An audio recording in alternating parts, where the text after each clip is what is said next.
exciting news and new features coming to the Quest 2. Let's talk about it right now. All right, let's start off with the most exciting news, and that is the MetaQuest Gaming Showcase. Formerly the Oculus Gaming Showcase, this is the show you should be looking forward to if you want to know what's coming to the Quest platform for awesome games. And let me tell you right now, you should be excited for the 20th of April. Without saying anything specific, I am very confident you will be excited after the show for what's coming to the Quest platform. I know that I'm very excited to see everything that's shown at this showcase, and just the few hints and things that I know of, I am already shaking and ready to watch the show. So make sure you tune in on April 20th. I'll put a link in the description to more information as to the when and where you can watch it, but that for me is the highlight of this month, and dang, I'm looking forward to it. All right, so what are these amazing features coming to the Quest 2? Well, there are two specific things I want to mention really quickly. One of them being brand new recording functionality for the Quest 2. It's something that a lot of people have been asking for a very long time, including myself, and it seems like we might finally be getting somewhere with the recording options for the Quest 2. Currently, the Quest 2 records in a square 1:1 aspect ratio, and it defaults to record at 30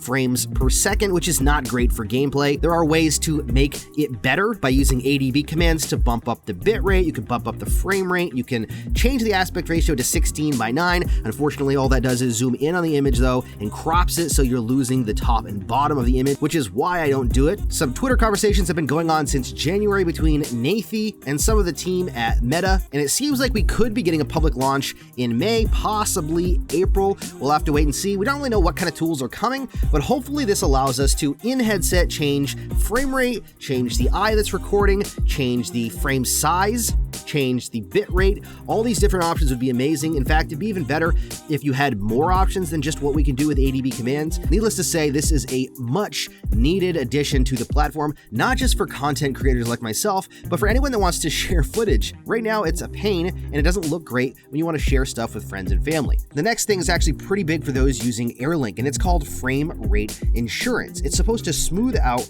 the Quest 2 AirLink during connection drops. Currently, AirLink uses dynamic bitrate, which adjusts itself for connection speed reduction. With Wi-Fi, you can get interference, you can get spikes and drops in your connection. This can result in some judder or stutter inside of the headset if a frame is dropped, causing that really weird jittery look that can actually make you motion sick. According to Meta, AFI frame rate insurance is supposed to help with that. When a new frame isn't received on time, it generates a synthetic new frame by analyzing the motion between the previous frames to extrapolate the motion. This is kind of the application space warp for AirLink, if you will, in some ways. I know that's totally the wrong way to say it, and please don't murder me in the comments. Application space warp extrapolates motion for native Quest applications, and it can be implemented by developers. We've talked about it on the channel in the past. AFI is designed to help with those network spikes and drops. Meta says, though, it's not something that's going to compensate for a bad Wi-Fi connection, so don't expect this to 100% fix everything, but it should help a lot when it comes to those stuttering, juddering things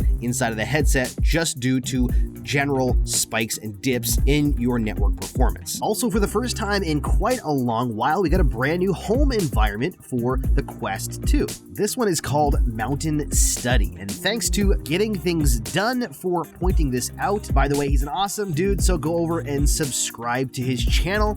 I'll put a link down in the description. This brand new home environment puts you in a kind of hexagonal room with huge windows overlooking a mountain scene. By the way, as you're seeing here, you can now teleport inside your home environments. If you didn't know that, you can use the joystick to push forward and teleport to different spots. Still not able to bring people into your home environment as of yet. Hopefully that's an update that'll come soon, but it hasn't hit yet. If you don't see this home environment inside of your Quest, try shutting down your device and turning it back on, as it may pop up then. This looks more to be a office type of environment, something that you'll use if you're going to use the pass-through and use your PC or invite people over. It's a pretty cool location, but it's definitely not my favorite, and it's not the most stunning out of all of them by far. What else is happening in the world of Quest? Well, we're getting an official NFL game. Yes, that's right. Andrew Hawkins, or Hawk as he is known, retired NFL player, announced through his company on Twitter that they've partnered with the NFL company to bring an official NFL game to virtual reality. You're going to be able to step into the shoes of an official NFL player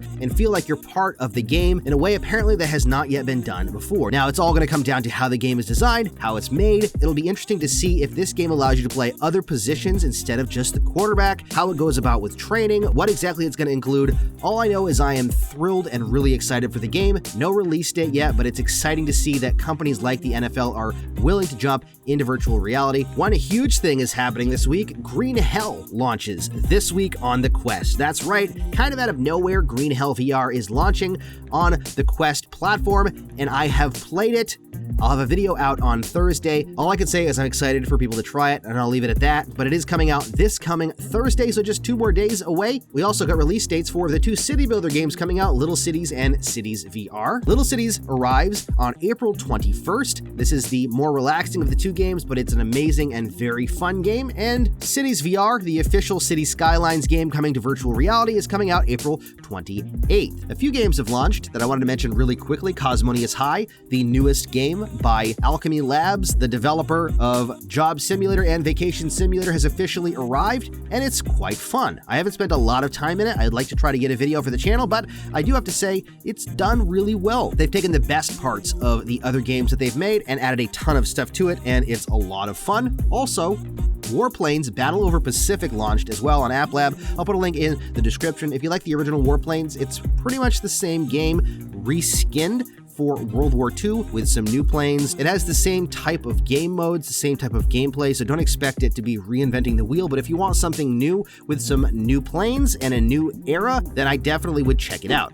There you go, that's what I've got for you today for news, updates, and general Quest stuff going on. What are you most excited for? I can tell you right now, I am most excited for the showcase coming later on this month. Let me know down in the comments what you're hoping to see. If it's a fantasy game that you really hope comes to the Quest, or maybe it's an update on the game that you know is coming to the Quest. Let me know down in the comments. And if you want to get the most out of your Quest and your Quest 2, don't forget to hit that subscribe button down there and the bell icon for notifications. And you can check out more of my videos right over there. Thank you so much for watching, stay safe, and happy questing!